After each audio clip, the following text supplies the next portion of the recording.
Les fameuses évaluations. Comment ça fonctionne lorsque la banque demande une évaluation de la valeur de la propriété? Je vous donne un exemple parce que c'est arrivé à un de mes clients récemment qu'on voulait prendre une collatérale, donc une garantie collatérale sur un terrain qu'il avait acheté et l'évaluation est sortie plus basse que lorsqu'il l'avait acheté il y a 2 ans. Donc, lorsqu'un évaluateur vient évaluer la valeur d'une propriété ou d'un terrain, il se base sur les comparables vendus dans les derniers mois dans les alentours.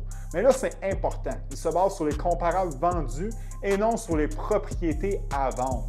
Donc, quand même bien qu'il y a plusieurs propriétés qui sont à vendre cher, s'il n'y en a aucune d'eux qui a été vendue, il est fort probable là, que ton évaluation soit un petit peu désavantageuse. C'est exactement ça qui est arrivé à mon client.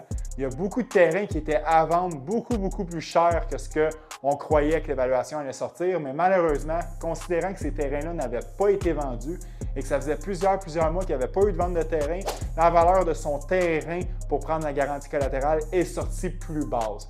Ce que ça a fait dans cette situation-là, c'est que le client a dû mettre une mise de fonds de sa poche parce qu'il ne pouvait pas prendre une 100% garantie sur la valeur du terrain.